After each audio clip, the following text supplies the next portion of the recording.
Welcome to SAE SoCal's September meeting. My name is Dean Case. I'm the membership director. Before we get started, just a few little announcements of upcoming things we've got going before I introduce my good friend and our speaker, John Steiner. This has become our regular home here at the Lions Museum, and I'd just like to encourage you, if you haven't been here, for those of you who are watching online, come and check this place out. It's an amazing collection of 160 plus cars. And what's particularly great is the volunteers are amazing. The docents here, this isn't docents who are saying, yeah, I read about this car. Half the time it's people who worked on the cars or raced the cars back in the day. There's multiple people who are in drag racing halls of fame who are volunteers here. So it's worth checking out. And they have a room. We're using the small room right now, but they have a big room that can accommodate over 400 people with full audio visual and a catering kitchen. So if you're looking for a corporate location, support this amazing nonprofit. We've got a good turnout here from our friends at Long Beach State. A little cheer from the Long Beach students. I think we got a couple of our counterparts with SAE Los Angeles here, hopefully in the audience here. We'll talk to them afterwards. We're hoping to do some collaborations with SAE, amazing organization. And upcoming, those of you who are SAE members will be getting an email. There's an opportunity to do something with the Motor Press Guild celebrating the 50th anniversary of the Porsche 911. I'll look for an email on that. We won't advertise that one to John Q. Public. That's just for SAE members. October 4th will be our 37th annual student fall workshop right here at Lions. So if you're looking to hire amazing talent, last year we had 300 students from 24 schools here showing up. We're expecting, I know that Toyota Racing Development is going to be here, Honda Racing Corporation is going to be here. So for the students who are looking for jobs, you're going to want to be here on October 4th.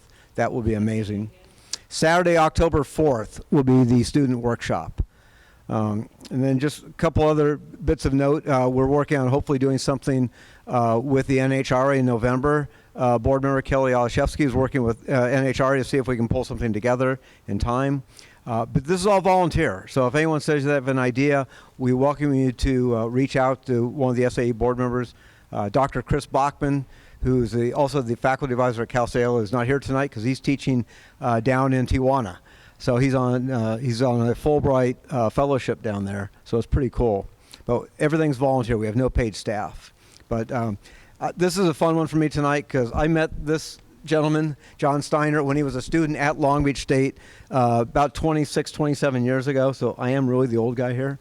But it's amazing what he's done, both with his professional career, and we've been after him for several years. Come and talk about what you do. So without any further ado, John, take it away. All right. Thank you, Dean. Hello, everybody. So I'm John Steiner. I am was the co-founder and CEO of a company called Mecanica Scientific Services in Oxnard, California, in beautiful Ventura County. We've since been acquired, which is a good thing, by a much bigger organization, and I am now the Senior Vice President of Automotive Engineering and a part of Alpine Intel, but Mecanica Scientific still. And funny story, so Long Beach, who's Long Beach again? This whole row. Yeah, I went to Long Beach, good school. So funny story, I knew since I was little I wanted to be an engineer. My godfather was an engineer. He had a long storied career with Exxon, which started as Standard Oil. His name was John K. Jameson, and he actually retired as the CEO of Exxon in the late 70s. And I grew up with him. And the first book I read was the owner's manual to his 1982 Mercedes 300 turbo diesel. And I would tinker with that car, and he would go out and go to work, and I did something, it wouldn't start. And that was how I started. And I knew going to Long Beach, I wanted to work for either General Motors or Chrysler. I grew up as a gearhead. I'm kind of a bow tie fan. I actually had a job offer. And then I realized, I'd have to move to Michigan. And all my family's here. And it was probably one of the most depressing periods of my life because I really wanted to go, and I didn't. And I'm sitting at Cal State Long Beach where the SAE office is. Is it still next to SAE over by the tennis courts? No? Okay, long time. And someone had posted a want ad for a job for an undergrad engineer to work for a little tiny company in Paramount, California called Roger Clark Associates. And you kind of had to figure out and identify cars for some rec photos, and then you get an interview. And I figured that out, and the rest is history. And I worked for this little company. It was a great company. But, you know, as your career progresses, I moved on to different things. And I worked for 2 other firms before. And I had a little bit of a stint at Nissan North America in product safety.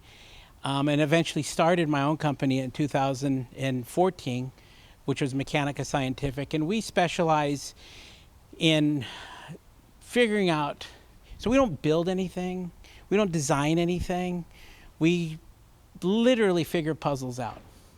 When a crash happens, our job is to go and document all the physical evidence and understand why did that crash happen.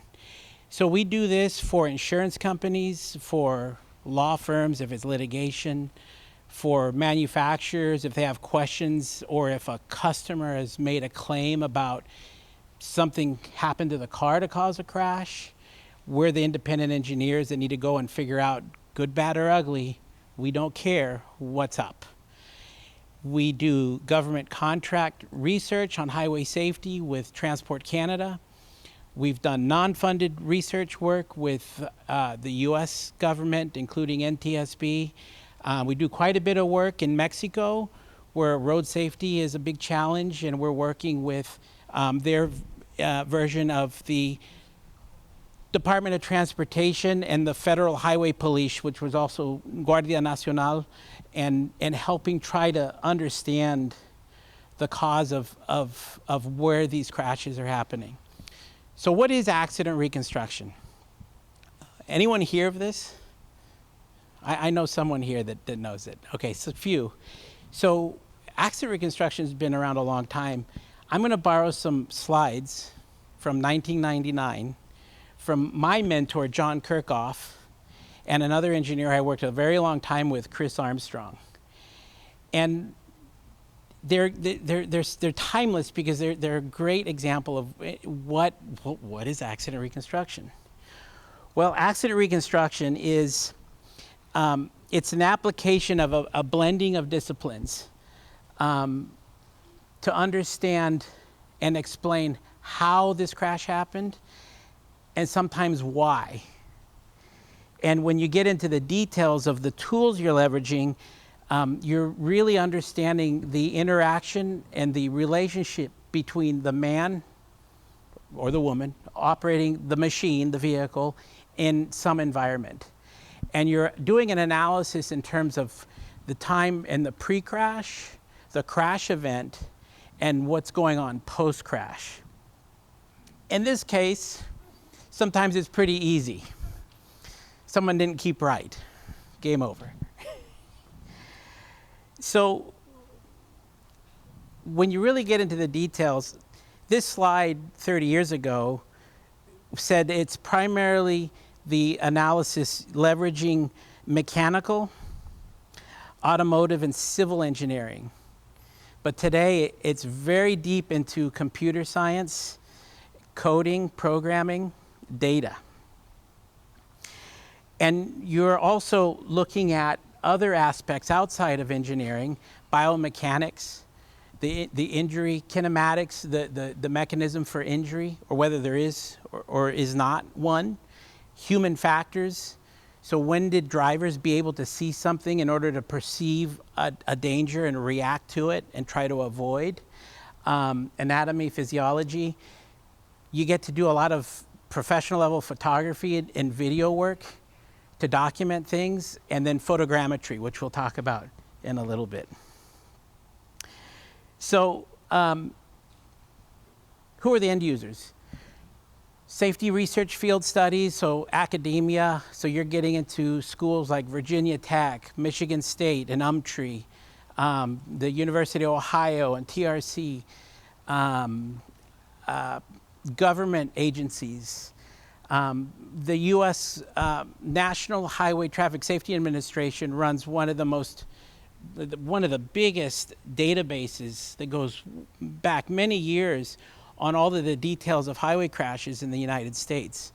And to look at crashes today and compare to what's statistically going on is a big source of work for highway safety research, but also that data is very important in making legislative decisions on how to spend federal, sometimes state money in order to improve highway safety.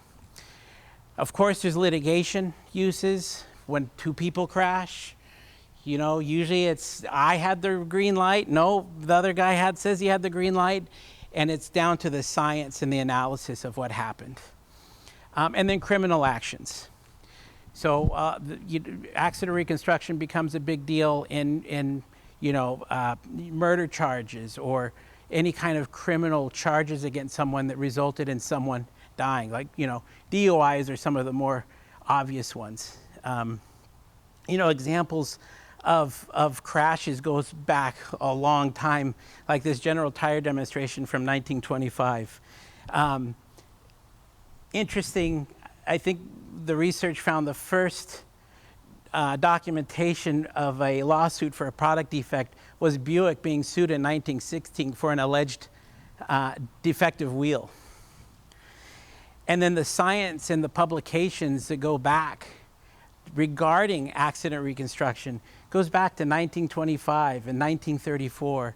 And there's documentation in the 40s of police officers qualifying as experts to testify in courts to calculating speeds from what people call skid marks. We call them tire marks.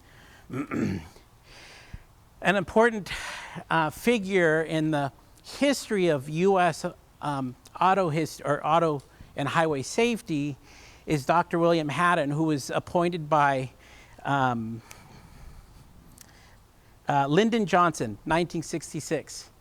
And he was the first head of what was then the National Traffic Safety Agency, which would later become today's National Highway Traffic Safety Administration. And this is at a time when no one wore seatbelts. When you had your 4-year-old, they just kind of like hopped in the car on those big giant couches of like bench seats, and you just kind of floated around. I remember my brothers and I my parents had a big Buick Roadmaster, and we loved sliding around in the back with the seats down. I mean, that stuff's like you'd go to jail for today.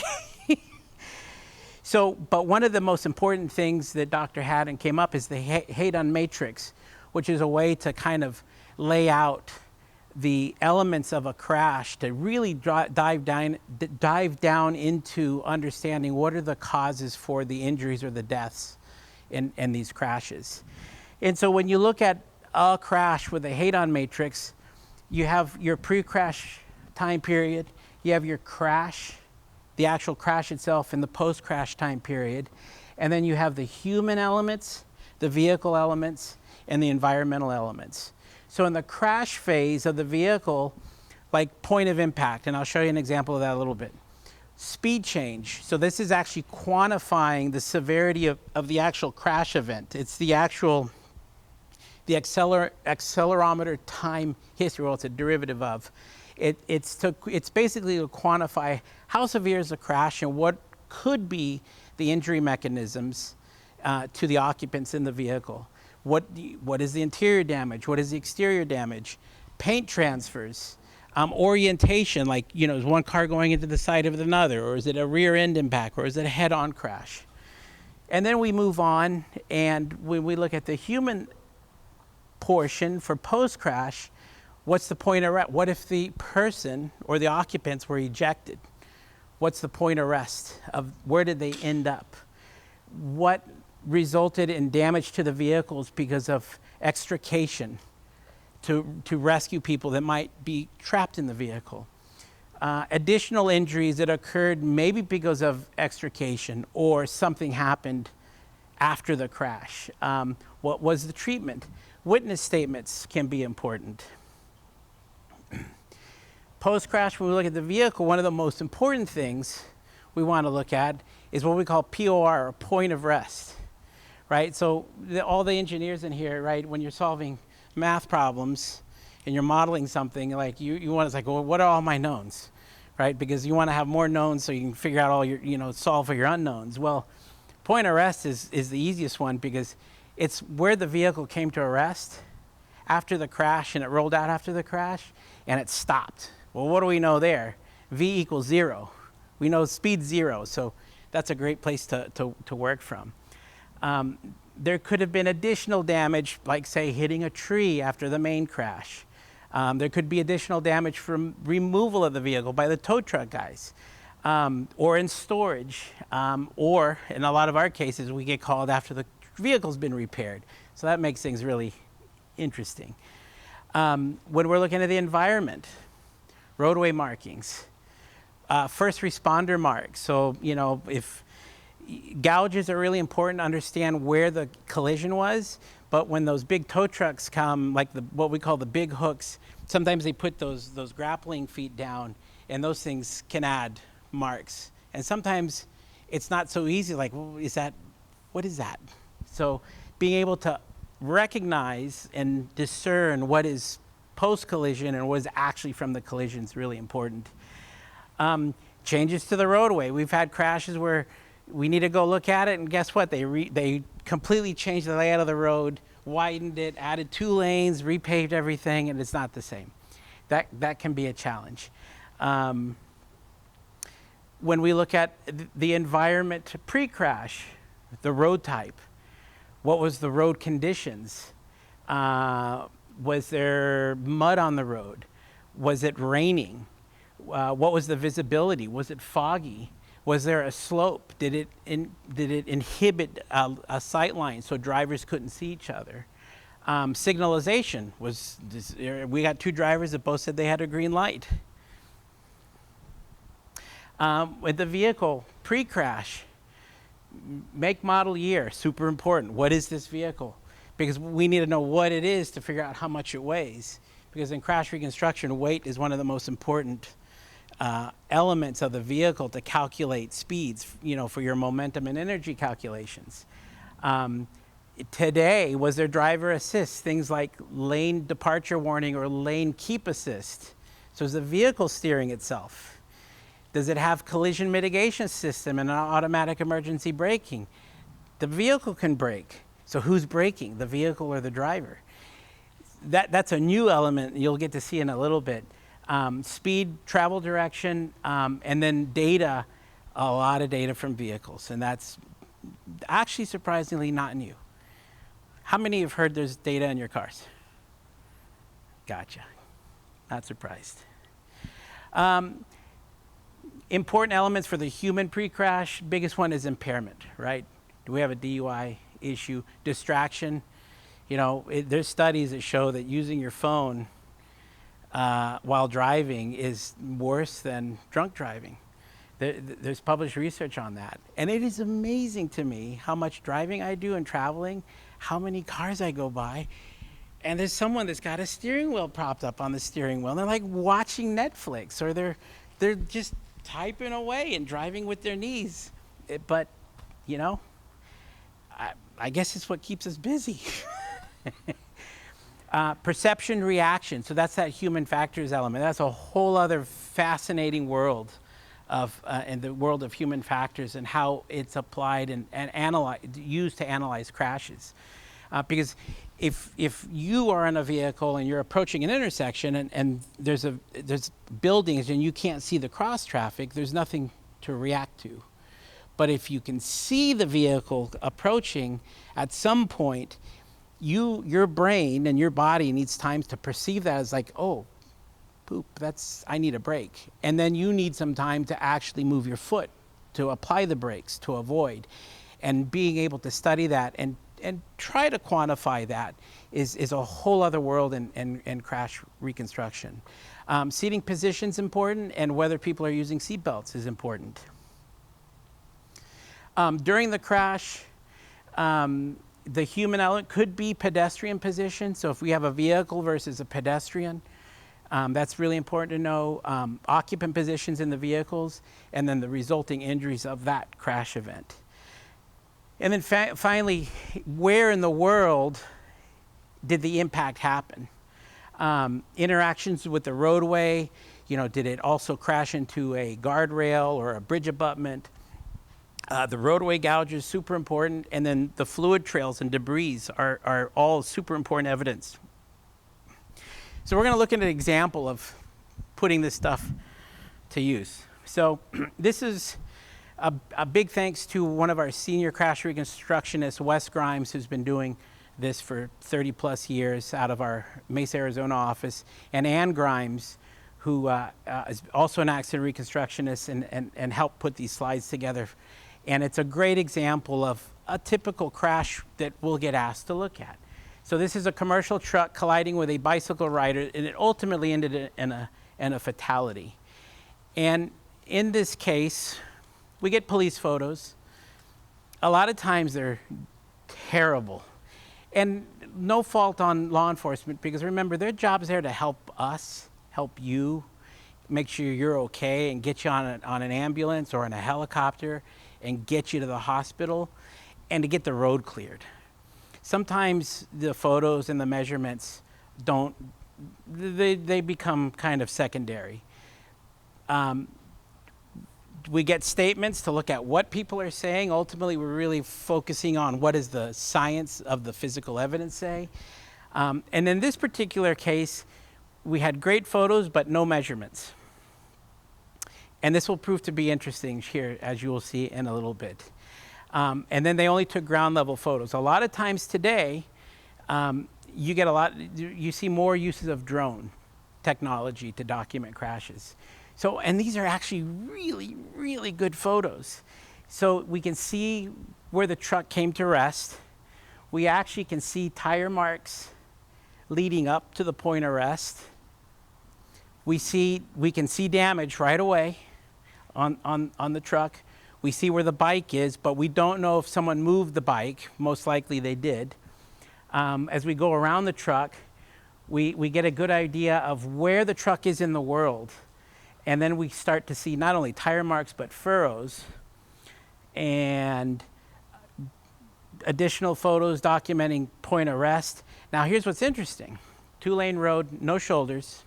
Clearly there's a bicycle going down the road. Clearly there's trucks going down the road. Bicyclists really can't say much. The driver said the bike just jumped out in front of him. And it's like, all right, well, let's see what happened. So this is all we have to work with for the most part in terms of physical evidence. Is he said, and now granted, this is a great set of photos. Going back, we see all the tire marks, the truck's now gone. We see the furrowing through the dirt shoulder. We look at the truck, and any road bikers here? Any like hardcore road bikers? Okay, gotcha, cool. 2. So we're looking at, now we don't see any damage that looks to be old. We do see some fresh stuff because dirty vehicles are great from an evidence perspective, because when they recently got hit by something, especially a human or something biological, it tends to wipe the dirty areas clean. And so where it's clean is like, this is, but if you take a look, we have some pretty good damage that gets up. And well, the whole bumper is crooked. Now remember, we're dealing with a bike, and you road bikers, do you notice anything that sticks out to you at all that's on that bumper? Anything? The green stuff. What is that? There you. Yeah. So one of the recons that responded to this one also happens to be a big road bike. I don't know how he does it in Arizona. And that was the first thing we saw. Is like, that could be tire sealant. And then obviously we see some what may look like a tire imprint. This is most likely from interaction with the body, the rider of the bike. I'm jumping ahead of my fancy circle, sorry. And so the damage to the vehicle as it lays on the world in the roadway, all of these things become really important. And then tire marks and furrows become super important because it gives us a path that we can attach the vehicle to. But now pedestrian strikes and bicycle strikes are super hard to analyze because the little bike tires or what little or no evidence someone's shoes leave if they're struck. Funny enough, a lot of times when a ped's struck, not always, but there's a lot of times people are like cleared out of their shoes and their shoes stay there. So in my mind, that shouldn't happen, but it does. So to give you an idea of the needle in the haystack, there's a very interesting tire mark. And so off the bat, it's like, guy jumped out in front of this truck from the dirt. So here's some other challenges. When we get the crash and asked to look at it, it's already been 6 months. And of course, the county has come through and decided to re-slurry and reseal and repaint the road. So anything that's left out there is long gone. So none of those tire marks exist anymore. The furrowing through the shoulder, that had been kind of raked over and cleaned up, all gone. Weeds are back. And so one of our big hopes for is, okay, what do we have for data? So just like we were talking about, passenger cars have event data recorders, which is actually defined by J1698 SAE. Heavy trucks have heavy vehicle event data recorders, or they can. There's no regulatory requirement that they have it, but they're there. HVEDR is defined by SAE J2728. So unfortunately, in this truck, because it's a little bit older, what's called quick stop recorder is turned off, so we don't have data. So that's a dead end. And then that truck, because it's a Ford, it did have a driver's side airbag, and that could have a more passenger car-like EDR, but it was too old. So we ran out of luck there. So, and by the way, let's talk a little bit about data. So vehicle electronic control units are like everywhere now. Today's cars probably have about 100 or so. We were just looking at some new products. We do a lot of work with Volvo Trucks North America, and the latest Volvos and Max, I mean, it is unbelievable, the networking and the amount of electronics, and not just Volvo, all of them. Freightliner, International, the passenger vehicles. Very, very digital. Their primary function, so EDR is mostly found in airbag control modules on passenger cars. The primary job, the number one job of that airbag control module is to protect the occupant, detect crashes, detect the readiness of the occupant restraint system. If there's something wrong, it puts the airbag light. By the way, if your airbag light is on your car, go get that taken care of, please. And then if you have a crash, it can record data. On the heavy trucks, the ECU there's typically no airbags in heavy trucks. So typically you'll find it in the engine controller or the cab controller, who also have other primary functions other than recording data. It's kind of like adding an app to your iPhone. The EDR is literally a function that's added to an ECU that has some other primary function, but in certain conditions, it can record data, which is super important these days. So passenger cars, it can record data in some cases, in some manufacturers, not all, it can record data without any physical damage to the car. Some, and older. And typically, and I'm gonna say maybe one particular American brand. And then with 250 ignition cycles, that data can be cleared out. If you've actually fired your airbags, you've done some damage, that data is most likely locked, but not in all conditions and situations. And then in heavy trucks, and we'll talk about it because they're triggered based on wheel speed. And it's basically looking for like a change in the vehicle speed of 7 to 10 miles per hour. There can be others. Generally speaking, the next occurrence of what's called that hard brake event will overwrite the data unless it can record like 2, 3, or 4 events, which not all of them can do. So sorry, it's like a, it depends on how long. Yep, yep.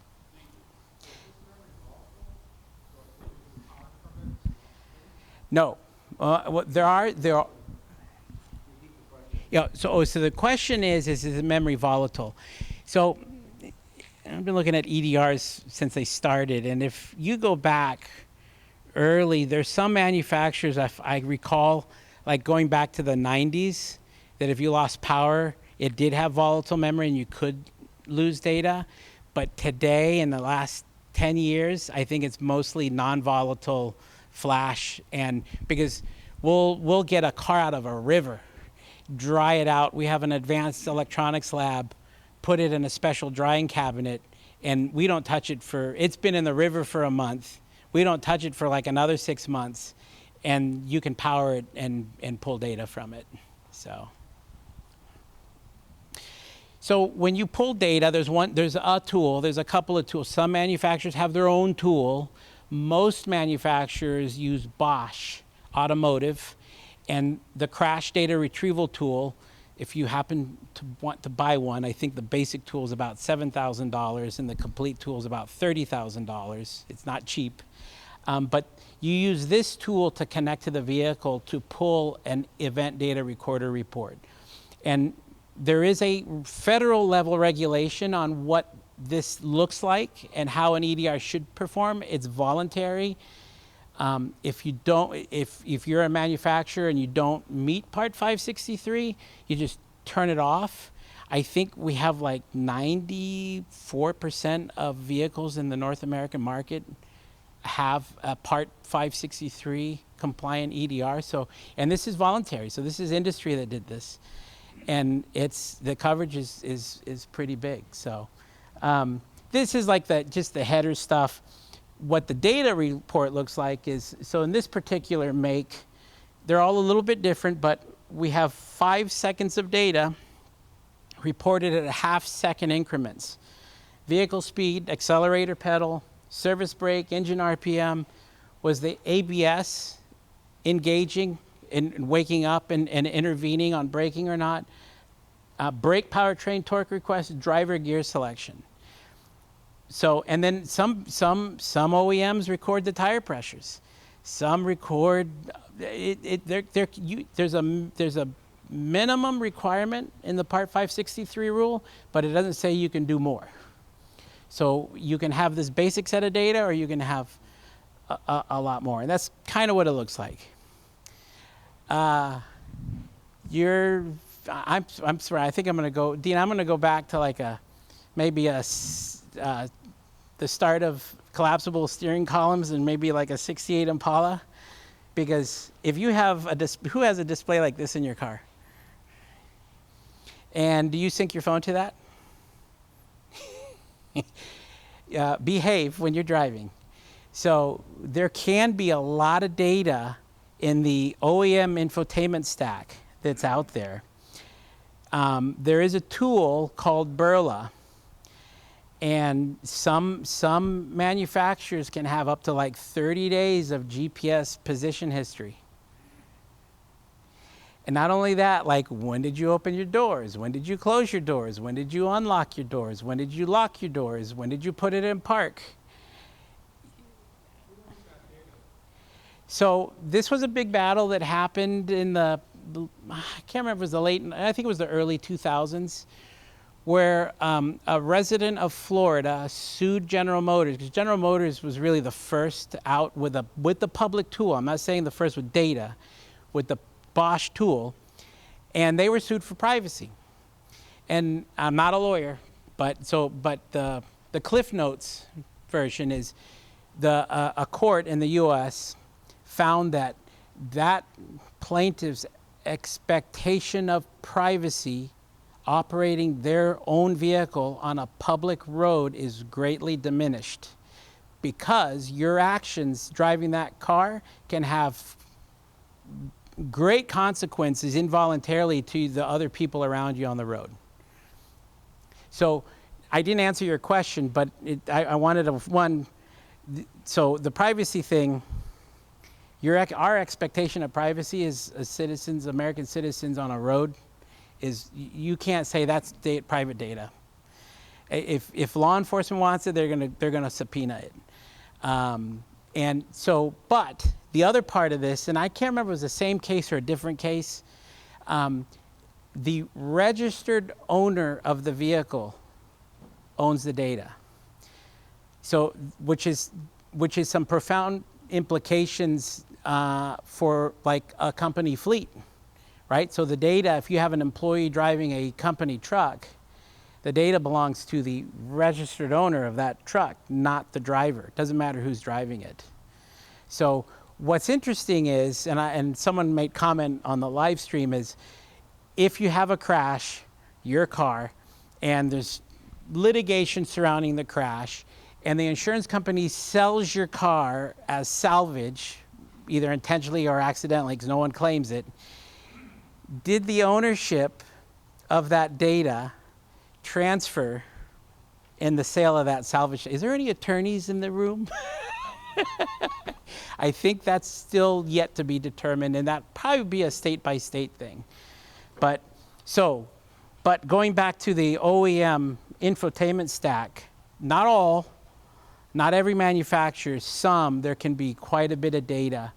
There could be pretty significant vehicle speed, time, history graphs going back, if not hours, some number of days. And there can be logs. So your text messages, you get them through the car. So what's on your phone is in your stack.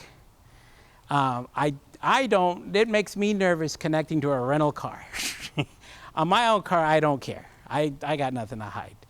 But a rental car, if someone, I don't know, it's just weird. So heavy truck data recorders. Heavy trucks are not just bigger cars. So we all drive cars that are pretty easy. You get up, you're running late, you unlock the door, you get in, now. Back then it was, pull the choke lever, drop the clutch, and maybe it starts. Today it's just you hit the start button and off you go.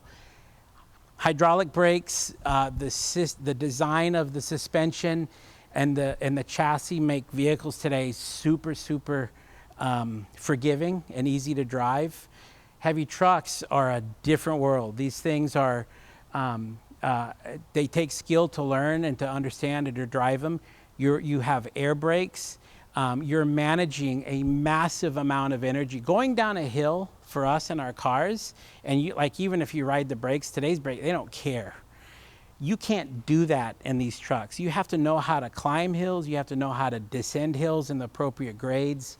And then you need to know how to back a trailer up, which is a whole other thing. But it is a different world in trucks. So HVEDRs do have a different purpose, because there can be systems that a driver may use, like, one we see is, you ever hear a truck going down a grade and it starts, I'm not going to try to do it, but it starts making a really gravelly, I think it's a really cool sound. You ever hear that? Anyone hear that? Jake brakes. So go drive the Grapevine and you'll hear every truck like making this, I think, a really cool sound going down the grade. It is used, and diesel engines don't have compression, and so it is forcing valves to do things in the engine to generate massive braking force by leveraging the compression of the engine to control the speed of an 80,000-pound rig going down a steep hill without touching the brakes, or barely touching the brakes. Because if you ride your brakes down, how many times have you guys seen going down the Grapevine trucks with the wheel smoking? Stay away from that guy. There's those runaway truck ramps for what I call running out of talent. It's a different world. So we don't have airbags. So one easy challenge for passenger cars is, okay, we're going to define, how do we define how this thing records data? Well, on a passenger car, it's like, okay, if we fire occupant protection devices like seatbelt pretensioners or airbags, that's super easy. You could have even just a tractor by itself that could weigh 12,000 pounds involved in a massive collision with, you name it, any subcompact passenger car. The passenger car is going to experience a massive delta V that could be fatal. This truck it's like a bump. It's nothing. So how do you trigger events on such a heavy vehicle? And it's all done at the wheel speed, by measuring the rotation of the drive wheels and looking for a drop in speed. It's basically the same data that drives the speedometer in the cab. When it sees that speed drop by 7 or 10 miles per hour, there's some other values in there depending on the manufacturer, it will trigger a data recording. No, there is no airbags. Yeah, that's what I was saying. It's not as easy in the trucks because they're so heavy. Even if you had an accelerometer and an airbag, if interaction with a light vehicle, it wouldn't see it. No, with an interaction with a bike or a pedestrian, even that medium duty truck, it wouldn't notice. There's no way to trigger. But it didn't set up the airbag. Nope. Oh, it didn't? Nope. I thought you said Nope, it didn't. What's the typical duration when it's looking for that deceleration? I think that's the point of this question. So in a braking event, like a standard braking event, then even if it's dramatic, it's going to be over a longer period of time in a collision event. Right. So what's the range of that? So on the passenger vehicle, when you're looking on the airbag system, you're talking milliseconds. Yeah, those are nearly instantaneous. Yeah, but it's making a decision in less than a quarter second. Is that fair to say? Yeah, quarters, like 20 milliseconds. These things are like big marshmallows. So like if basically you need about a second to drop the speed of a big truck by 10 miles per hour. So if you're doing 60 miles per hour, you're going to need about 6 seconds. You're talking about in a braking event. Yeah. Right? But in a collision event, to trigger the HVEDR, I guess what's the duration that it's looking for that speed change? 1 second. Okay. Yeah. Got it. Because it's not an accelerometer. It's measuring at the back of the transmission. Yeah. Yep. So you'll get a big one if it has ABS and it happens to not be working, or it's an older truck and doesn't have ABS, and you throw the brakes on and you lock up the drive wheels, you're going to go from whatever, say you're doing 60 to 0, and you will definitely trigger an event. Are they typically using traditional wheel speed sensors, or are they using different systems? It depends. So traditionally, it's actually what's called the VSS, the vehicle speed sensor, on the tail shaft of the manual transmission. But manual transmissions are a thing of the past now. They're all automated manual transmissions, and they may be using a wheel speed sensor or a combination of wheel speed sensors and averaging them. Or they may be using a sensor in the trans. Kind of depends on the manufacturer. So one popular brand of truck out there is International, Navistar. And so they record quite a bit of data. And you can get up to, this is kind of trimmed down, so you see D and DA, but 105 seconds. And you have vehicle speed, engine speed, percent throttle, clutch application, cruise control status, jake brake status, and a whole bunch of other data. And here you can see, just to get things to fit, so another brand, Detroit Diesel, these are called hard brake events. So the hard brake number 2, so it's about, if I remember right, it's 59, I think it's 74 seconds of data, 60 seconds before, 15 seconds after that trigger we were just talking about. Vehicle speed, engine speed, brake on off, clutch on off, calculated engine load, the percent throttle, the cruise on off, and if there's a diagnostics light on or off. And then you can get data around fault codes. So there's a lot of data on trucks. So just another example of a report from a Cummins powered truck. So this is a very simple example of a safety system that is in a lot of cars and they're on a lot of trucks, and it's automatic emergency braking. Sorry, it's kind of small, but this driver is intentionally not braking. He's driving straight into that stopped vehicle, and the truck is detecting it, giving a collision warning, giving a haptic warning, and then if the driver doesn't do anything, it will apply the brakes and bring the truck to a stop, in most cases. So now, and it may steer. So now, yes, sir?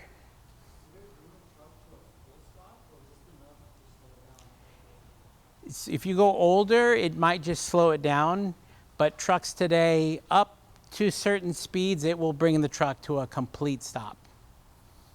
Yep. So now you have trucks or vehicles.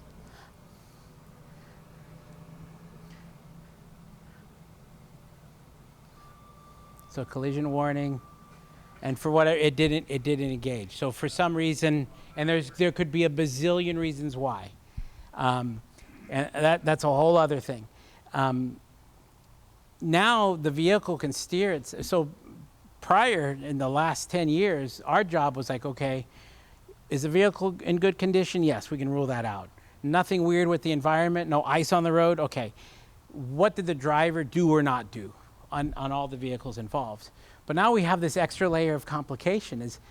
It's not only what did the driver do or not do, what did the vehicle do or not do to intervene to try to prevent because of utilizing these safety systems? And the only way to start really answering those questions is to look at the data. So on late model trucks where you have collision mitigation systems, there's another data recorder that is focused all around collision mitigation systems. So you're getting reports of when did the radar, and if it's equipped, the fuse camera, detect an object? How many feet away is it? What's the relative speed? What's its speed? What's this speed? And then the next cascade event is the acoustic warning, which you just heard, which is also the warning on the electronic display, and it's capturing the information of speeds and distances between the vehicle with the radar and the vehicle it's tracking. And then when does it apply emergency braking? When does it start, some of the wording, start the end of the emergency braking event? So there's a lot of data here that is also about what the vehicle's radar and cameras are tracking. And then particular to trucks, if it has a safety system from Bendix, there's the Bendix data recorder, which also records lots of data similar to what we just looked at. Depending on the severity of the deceleration, someone asked about, how long do they last? These can be not locked if they're not super severe, and they'll get overwritten over some period of time. Or if they're pretty severe decelerations, they can be locked events. So they can stick around. Yeah, question? No. How are we on time? So, wow, 6:30. Oh, I'm way over. So just some examples of data. I want to get back to our truck, and so we can wrap up here. So we talked about these are all the things we look for, we can get in the event of a crash. But in that event of the truck versus the bicycle, what do we have? Well, we can wipe away roadway markings. The road got annihilated, and we can wipe pretty much everything else out. And so for the pre-crash event, we know the year, make, model of the truck. We know it's in good working order. A mechanical inspection was done. The brakes are fine. We know the weight, the environment. We know the road type. We know the road conditions, dry, weather clear, no issues with visibility or lighting, no steep slopes, and we don't really have any signal issues. We know the injuries and the results of the crash, and then we have witness statements. There was additional repairs to storage damage to the truck, and then it was fixed. And then we have the big challenge of that the roadway was annihilated. So how do we deal with that? So we use 3D scanners, and drones. And so anyone see these Faro 3D scanners before? So if I set one up in here, this prism here would spin super fast, and the whole thing would also twist around, and it'll shoot a laser out. And then that laser gets bounced back, and time of flight and whatever other methodology it uses to calculate, it figures out, it'll drop a point like anywhere it finds something hard. And so as or technically soft as well. So as this scanner is spinning around, it is just covering everything with lasers, and it's gathering, like, it would probably gather, easily, maybe 2 million points in here, probably more. And so then you get a point cloud. I was like, well, what is that? It looks like snow. But as you zoom out and you start cleaning up the point cloud, you end up with a scaled 3D model of things you measured, whether it's a roadway or a bicycle or a vehicle. And then there's the actual bike with the green tire stuff. And then we want to look at the details and measure where, relative to hard points, is the damage, so that we can figure out impact alignment. So now we know how the bike and the truck are aligned.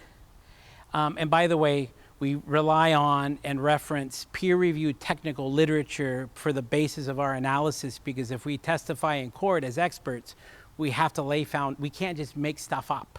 So we have to lay foundation to the analysis methodologies we're using, and to meet evidence tests. And so I kept some of those references in here. We throw the drone up. The drone takes photos of the road you see in different orientations and actually in different angles. And it can and then using some specialized software, in combination with the drone footage, we can then create a mosaic of the actual roadway that's not only 2D, but it's in 3D. So we understand the profiles of the road. And now we have the problems, well, where the heck were those tire marks? Well, you guys have seen these like cracks that they fill with the tar. Well, this kind of stuff is like great for like deep analysis, because we can do photogrammetry and use those as like landmarks to scale. Again, more references. So we use these like shapes that we can see in our aerial, and we can pick them up in the original photos. And once we start picking off certain elements, we can start tying the original photo to the data and the measurements we took at the scene to scale that photo. And this is the art of photogrammetry. And so once we have those photos scaled, then we can rectify them and put them back on top of the roadway. And then we know where the tire marks were. So again, this is a practice that's been around for like 50, probably longer, that has been laid out. And so once we know where the tire marks are, we understand how the vehicle was constrained. And then when we go back to that this is the key mark right there. Oops. We know where impact. I don't think that bicyclist jumped out in front of anybody. This truck ended up off the road somehow. And the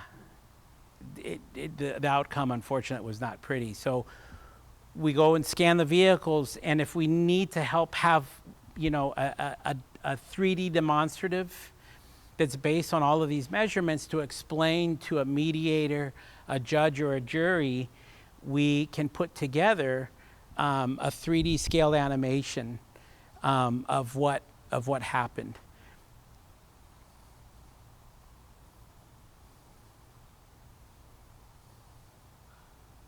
So, and then we usually don't go beyond that.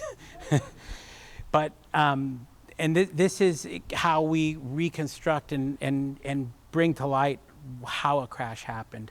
I want to say a big thanks to John Kirkhoff and Chris Armstrong. John Kirkhoff passed away a couple of years ago, but he was a big mentor of mine. Those are his slides at the beginning. And Ann Grimes and Wes Grimes for the case study, because that was their hard work. And that is crash reconstruction.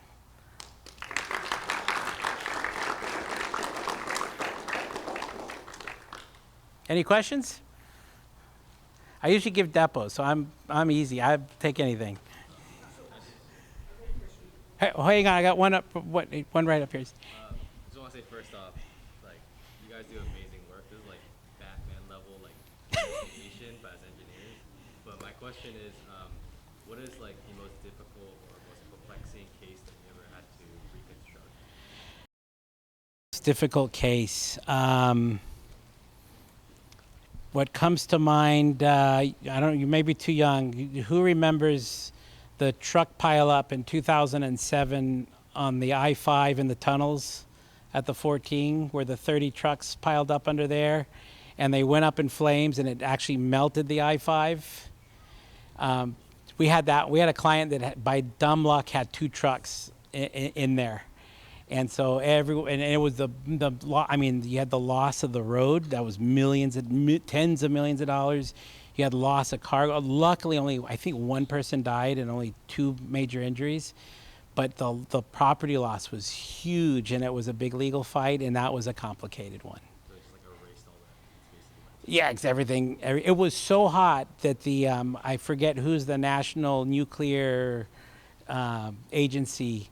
They showed up because they wanted to study and take measurements in the tunnel and see how hot that fire got, because they wanted to see if their trailers and their protective containers to move like spent fuel rods would survive that. It was that hot. Yeah, there was nothing left. That was a mess.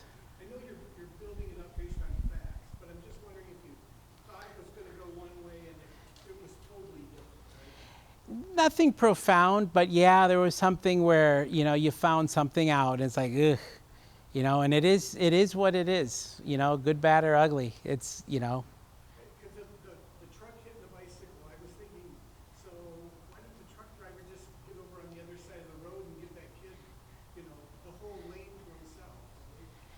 right. Well, I didn't work that case, but if I had to bet, looking at these for 25 years, I'm going to bet that somebody was, yeah. Yeah.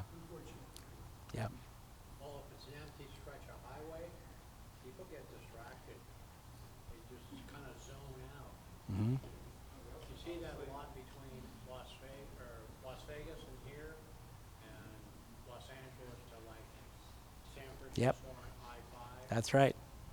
It's easy to Long do 90 stretches. miles an hour and just Yep. drift a little bit. Yep. That's right. That's right. Yep. How often when you're reviewing cases have you had to pull up like electrical schematics to check out like where the sensors are in the vehicle? Oh, quite a bit. Yeah. Yeah. Some of the more complicated cases, we've actually had to build simulators so that when we can't, because the truck is so demolished, you can't just power it on the bench because you might overwrite data.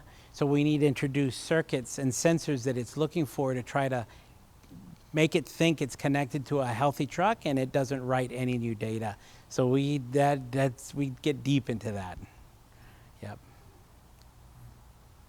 Yep. Yes, sir. Do you have like difficulties now with like, I've seen something online like there's just like so much data, it's like almost like finding a needle in the Oh, that's for sure an issue. Yes. Yep. Yeah, because I mean, there's so many sources of like, whether it's an aftermarket, dash cams, telematics, data recorders, some cases, if it's a big enough criminal, case, your cell phone is just, it's loaded with data. It's everywhere. Yeah. That's why I want to go back to a 66 Impala with no computers. Yes, sir. Is there like a point like where the case is too small or too big where you're like, oh, I don't want to do this case because there's XYZ interfering? Or do you guys just, whatever you guys get paid for, you just do? Yeah, there's some that we won't get involved in for a bazillion reasons. Yeah. Yep. Yep. Yep. Anybody else? Yes. Yes, ma'am. How dependent for your findings are, do you play a part in like issuing maybe any recommendations out of any of the findings beyond like possible going to court cases, depending on like the driver pedestrian conduct? Yeah, so for many cases where there's like litigation, like it's very, I would call clinical, and it's like about that case and like ultimately who's at fault, right? Which really isn't up to us.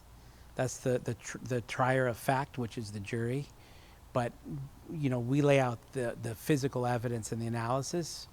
But then there's a lot of work that's done for like commercial fleets that may be their own insurance. I mean, I'm talking really big fleets that have mitigation systems and workflows in place, and they want to understand like why did this happen and what do they need to do to improve the fleet. So there's a lot of that. Insurance does that a lot. The government agencies and some of the work we've done there is all about like how do we get this to stop. Yeah. John, you want to mention a little bit about some of the classes you teach? This was an overview, but you do some deep dive. Oh yeah, I forgot about it. That's coming up too. That's probably why I forgot it. I'm not thinking about it.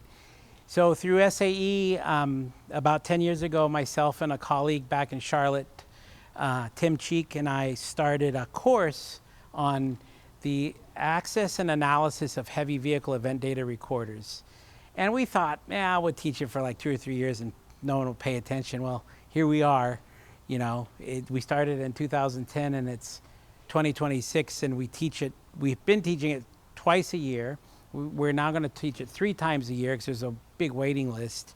And it is basically how do you handle a commercial vehicle, you know, from a medium duty truck up to these large buses and these tractor trailers, post-crash in a forensically neutral fashion in order to preserve data, report the data.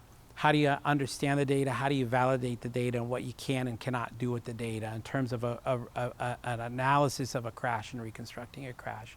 So yeah, that's coming up in October in Charlotte. It's a lot of fun. It's a lot of work, but it's a week-long class.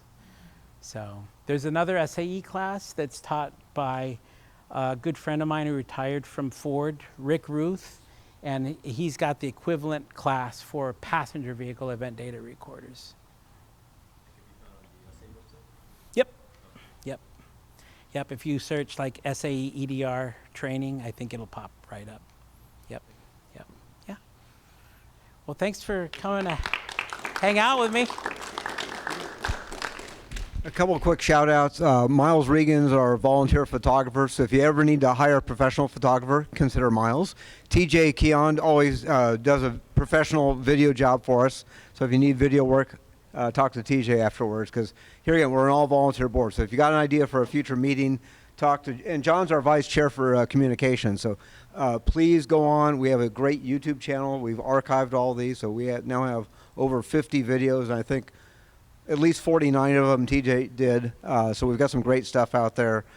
Some of them very technical, some just fun motorsports ones, but we're trying to expand this. And one funny thing with SAE, how many of you are actually paid SAE members?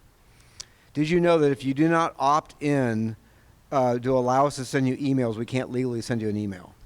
So be aware of that, and so that's why follow us on LinkedIn as well, just so we want the communication to go out. So anyway, so keep an eye out for future events. We're going to hopefully team up with some of our counterparts at SWE, SHIP, and NSBE in the future. So combined efforts are always very successful for us. So thank you.